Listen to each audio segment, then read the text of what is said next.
the store managers want to have local Instagram accounts for that specific store. They don't want to work with a global Instagram account which is completely irrelevant for the local city or whatever it is. You need to work with the customer, not against her. You have to make sure that you are where the customer is, and then you are relevant and interesting, and you kind of then deserve the attention. Is it a destination or is it a store?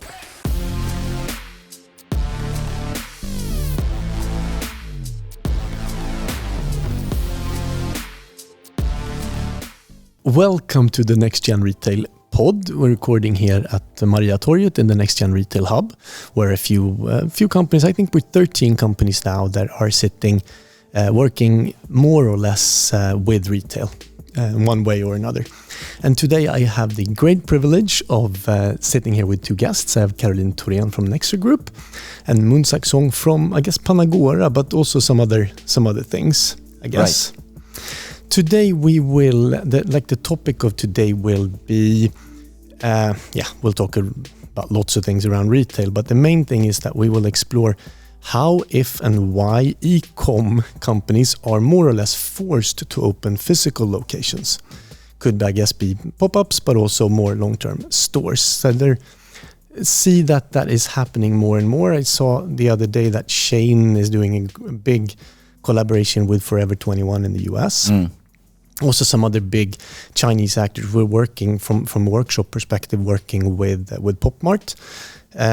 We also see in local market here, Lyko has been an example for a couple of years. Yeah. But I also saw now that Kaja Cosmetics is doing the same thing with a pop-up at NK in Stockholm. So this is happening, and be interesting to dig a little bit more into that and see if, why, and how that is that is going on. Right. But first, I'll let you introduce yourselves a little bit. Caroline. Yes. But you've been here before, actually, in this pod. We haven't been. I think this might be like the 8th or 9th or so episode, and it's already your second time here. Yeah. Welcome back.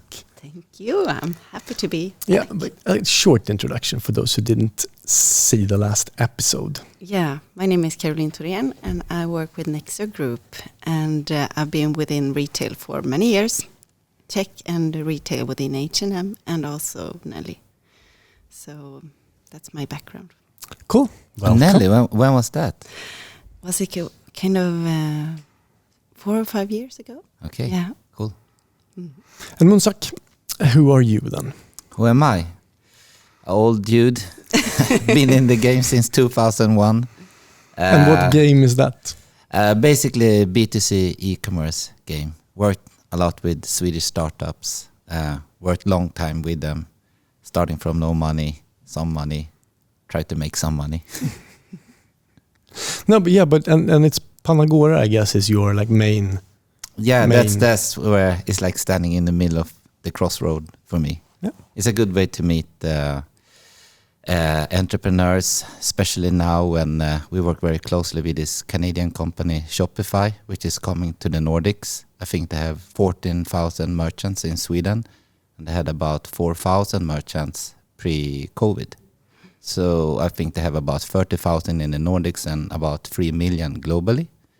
So, we will talk about it later, but if you walk around Stureplan, for example, we see a lot of Shopify brands opening both pop-ups and permanent stores. Great little teaser there. But before we jump into that topic, Caroline, you were part of, or Nexer released a retail trend report before the summer. That you have with you, of course. And we talked a little bit about that then, but just wanted to see some months after, what are like some reactions, and what are the trends that received most traction, and what's being discussed the most? I would like to highlight 2 topics then. For one, the cookie death.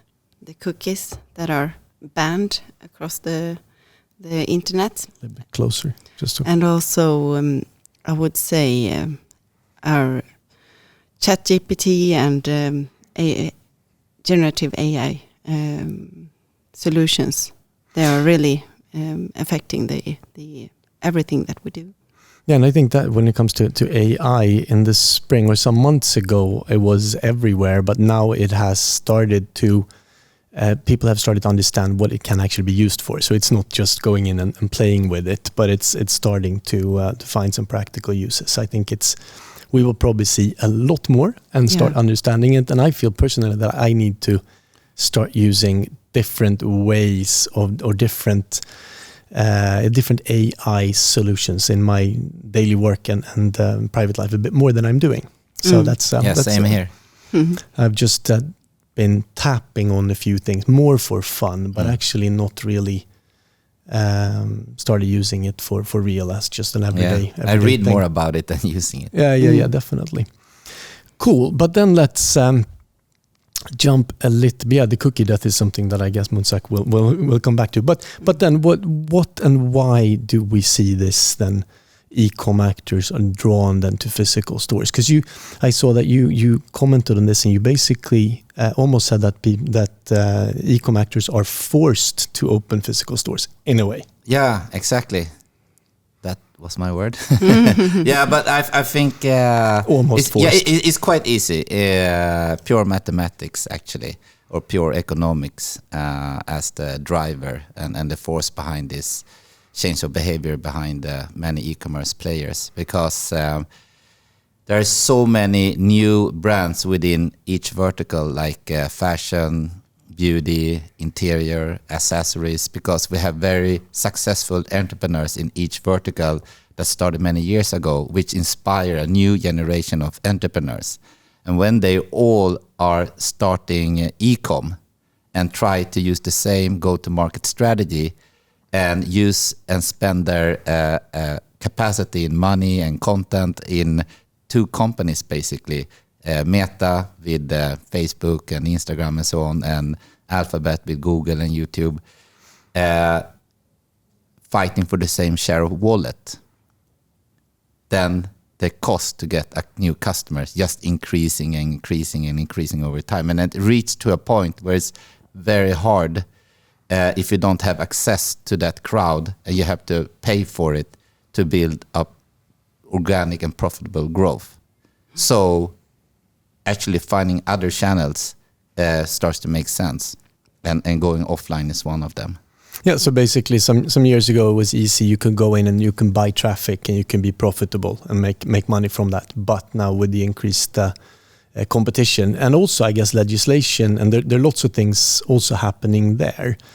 Could you help decipher that a little bit in layman's terms? And you were talking about the cookie death, Caroline, but there are a few things happening.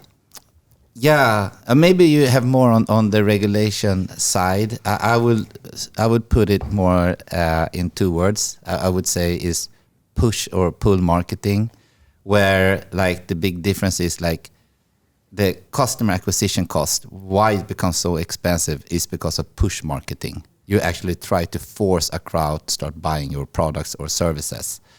While, for example, there's a certain vector of startups, for example, influencers, that already has a crowd, built that crowd over many years, and been educating themselves and the crowd which service or product that has pull. So they could grow and convert that crowd to a retail transaction very cost efficient. That's a huge difference. And we see, for example, mega crowds like Netflix crowd convert their crowd to a $1 billion merchandise Squid Game launch Shopify e-commerce store. But it took a while to build that crowd. So, I mean, I would put that quite easy. Like if you find a way to build pull in your brand, maybe it's much smarter to do it by opening a physical store than try without any capacity to try build brand awareness online only.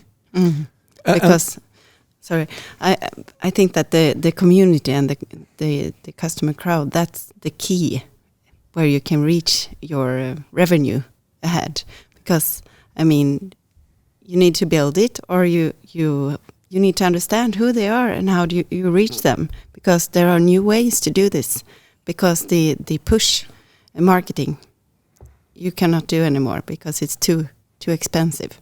Right. I think that's fantastic in a way, because we need to be then doing business from a consumer perspective and from a customer perspective, and we cannot just buy attention or buy acquisition, but we have to deserve the attention and then the money, and I guess the attention of the consumer. So I think it's, in a way, it's business fundamentals, and looking at physical stores, that's what you've had to do. You had to pull people in and to create something that will make people come into a store.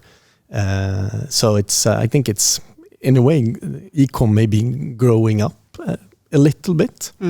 Yeah, I mean, it's strange how it could be the same consumer buying the same brand, sometimes online, sometimes offline.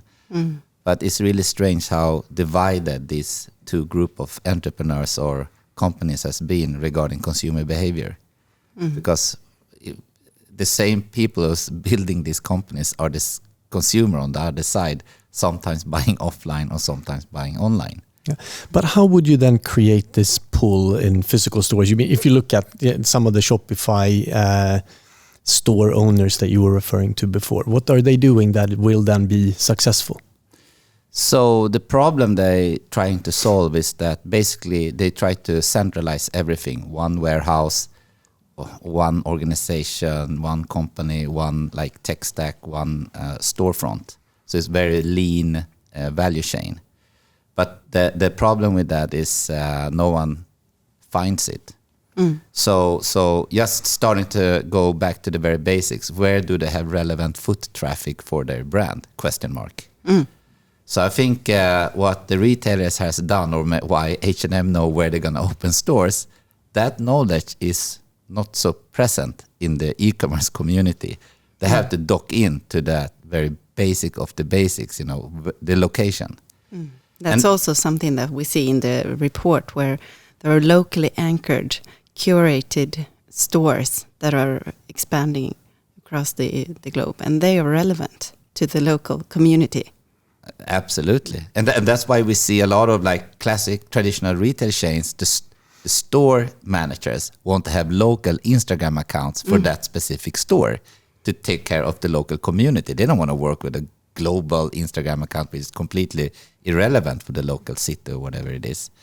But I think a lot of the Swedish like merchants that's opening offline stores are also looking in Europe, Asia, and US for brands that already have done similar like go-to-market strategies. So they copy like the success factors. For example, it's not about have as much sales per square meter. That's the most important KPI. It could be very important just to make a consumer enter the store and pick up the camera, and each visitor becomes like a content ambassador and outsource content production to this visit. So they don't convert them to a retail transaction direct, but they convert them in engagement and convert them in creating content. That content goes to that person's social media account, tags that brand, that tags reaches a crowd, that crowd gets back to the brand's social media account, and sooner or later this transaction is coming. And that kind of experience is starting fresh, and is a fresh wind in the retail space. So you create a pull then through the physical store. There will be like a pull created, and that will then go into the digital space, I guess. Both then as content being created in a way for free, even if you of course pay for people to get into the physical store and pay for that experience. But then you can build a community and a customer lifetime value, I guess, from that.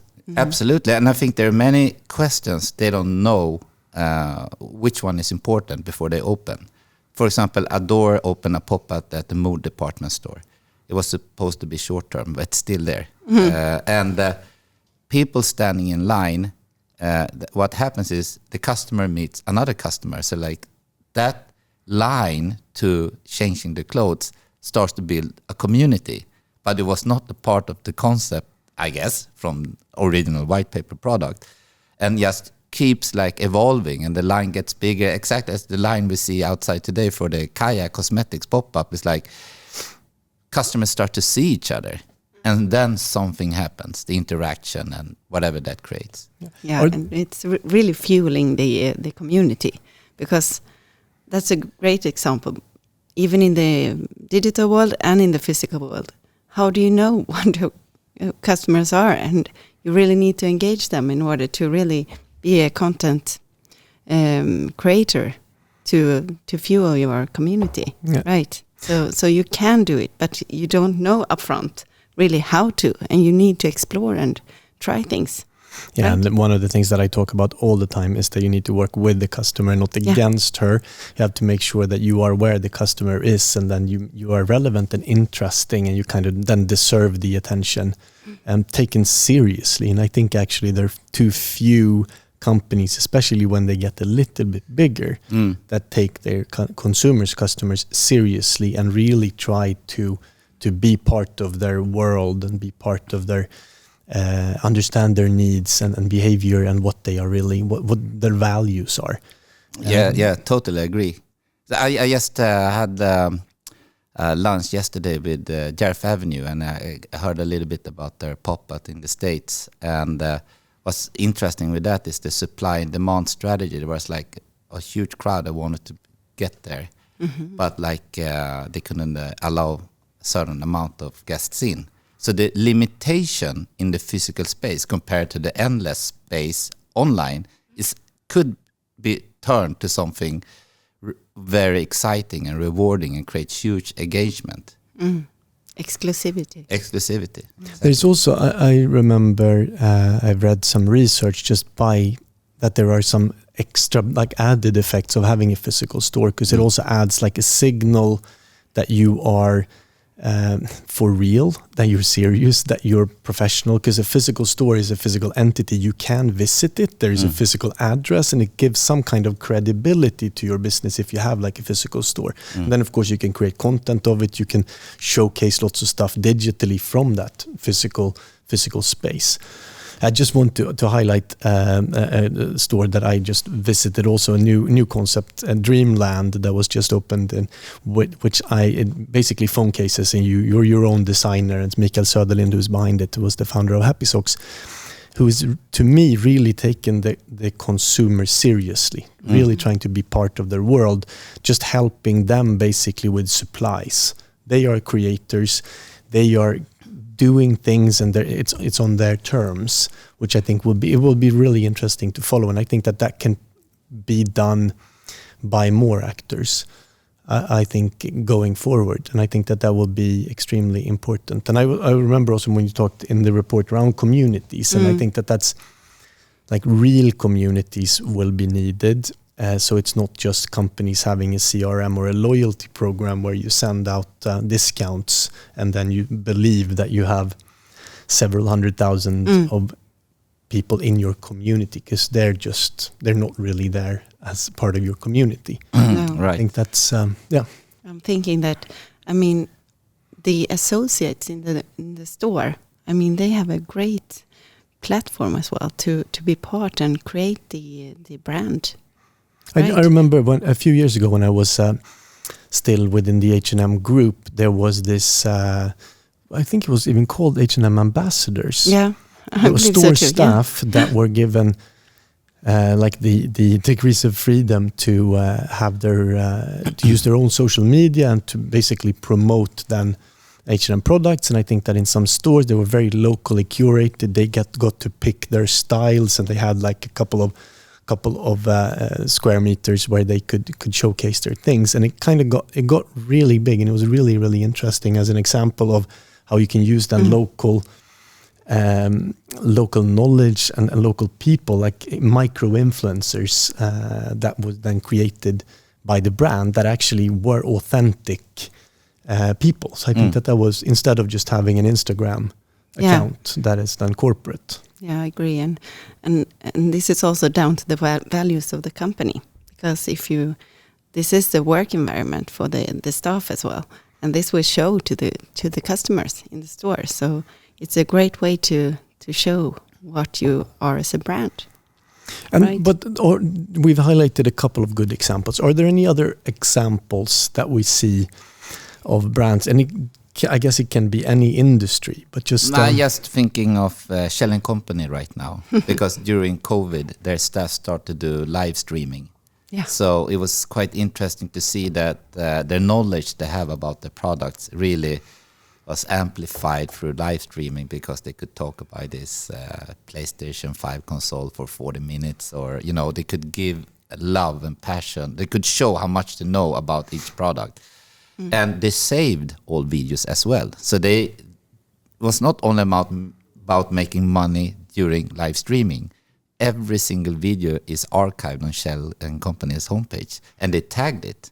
And on top of that, they cut small video tutorials per product. So if you go to a specific product, and that has increased conversion rate huge. So like the competence about each product, if that could be scaled from store staff who knows about the local customers. So instead of someone try to sit here in Sweden to try to write copy for 100 different countries, generic copies, like having local staff and use them to write whatever is important locally to sell that product or service.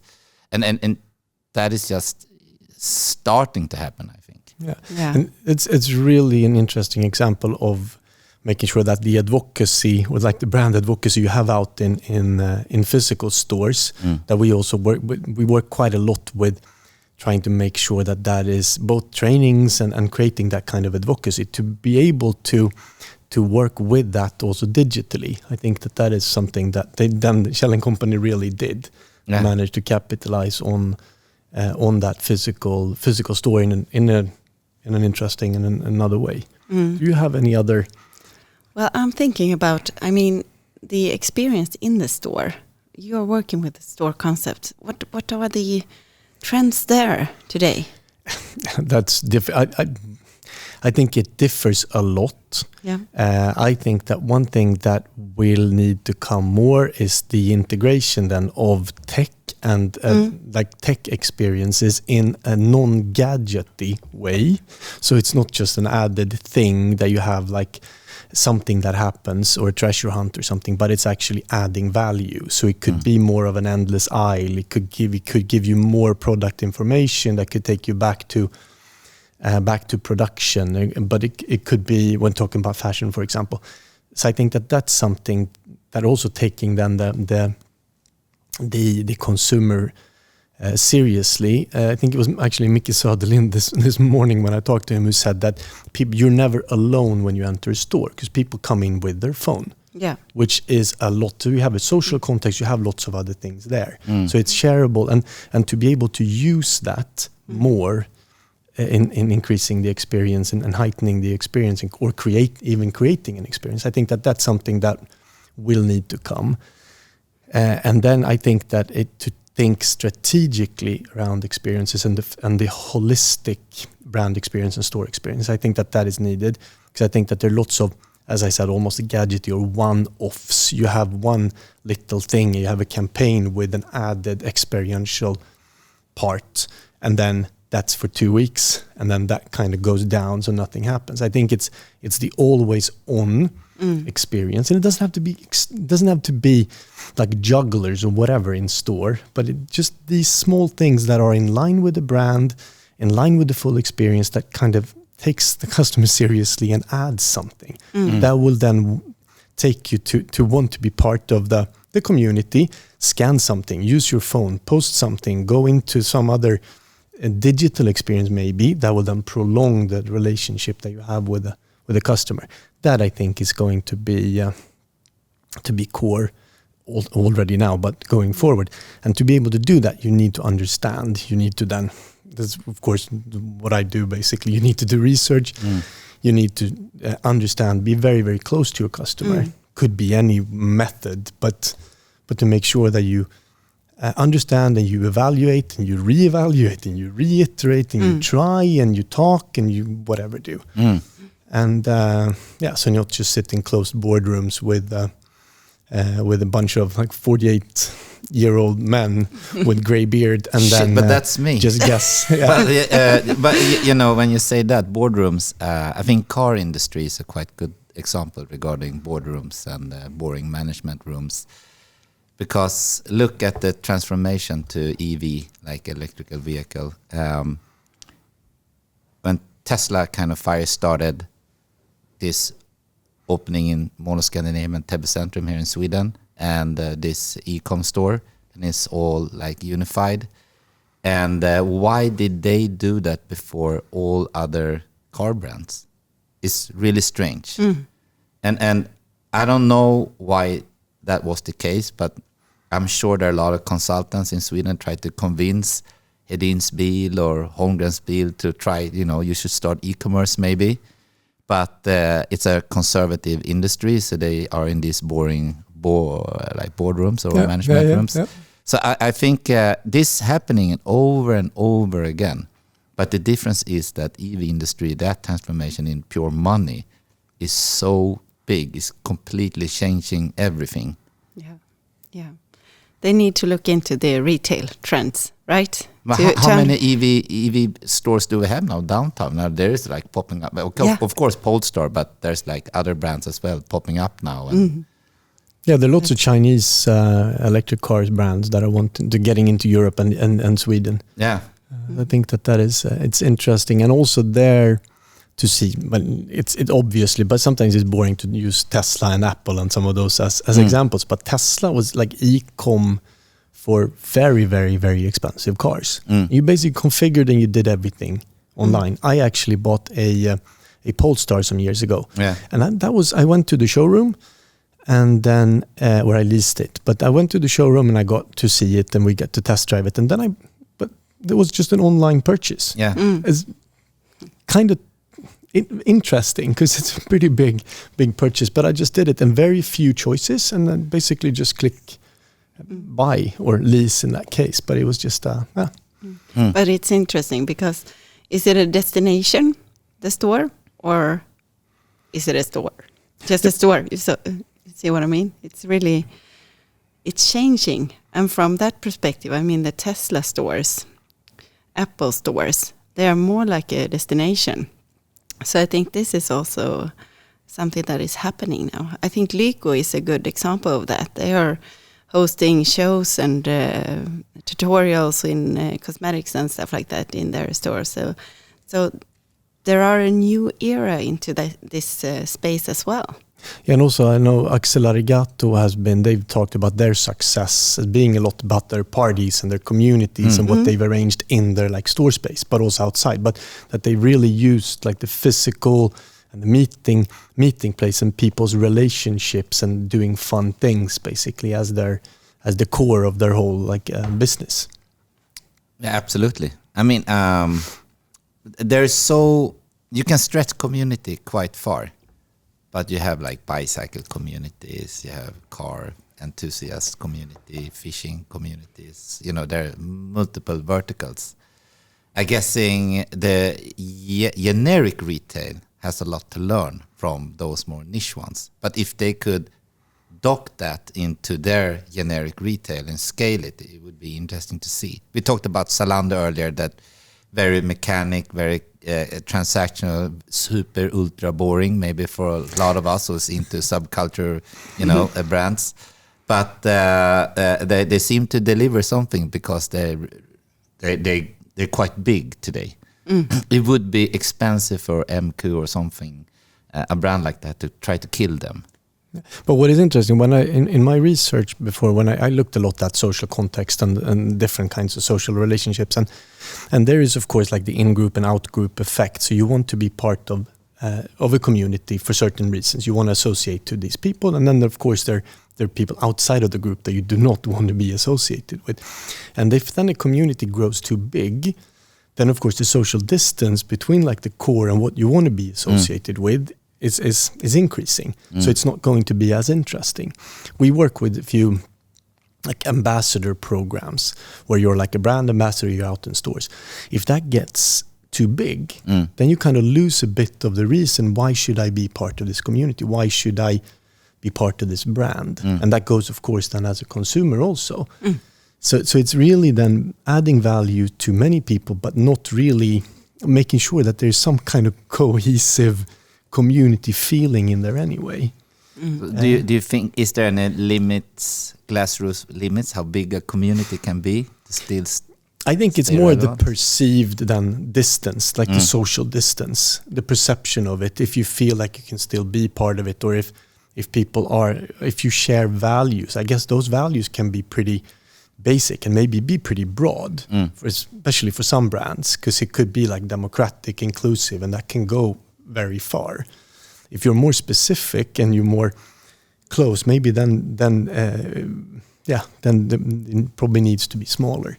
But I think it's really important to be aware of what is keeping this community together, what is the core of it, and then be careful to not get too, I guess, greedy, or in that case, chop it up and do different things for different parts of the community, or maybe start a sub-brand or another brand or something if you want to capitalize on other communities. But I think that there is a little bit of a challenge if your social media account goes too wide. But now I'm thinking about football teams. Like, I don't know, I think when Spotify made this collab with was it Barcelona, they have a crowd reach of, I don't know, 600 million, 800 million. And they have a pretty decent merch revenue on their football clothes. I mean, and football, I guess, could be a community. Yeah. And if it is, it's a quite big one. But there's probably also sub-communities, because Barcelona will have their own, and that will have very clear then in-group, out-group, because you will not like Real Madrid or some others. So then you will be... So I think that football as a community will share some things, and you will be able to address the full football community sometimes, and then sometimes you will need to... So Barcelona will probably not be able to communicate to the full football community. Right, the different tiers. Yeah, probably. And to understand where you are there and what the value is and how you do it, I think that's going to be the core. I think that there are two aspects to it. I mean, if your brand community, that's one thing, and that's where you really can share your brand values and to your target groups.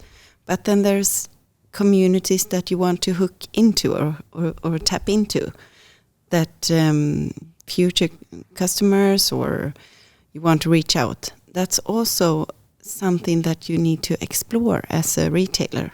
Where do we tap into a community? Where are our future customers? Where are the customers that want to listen to what we have, our messaging, right?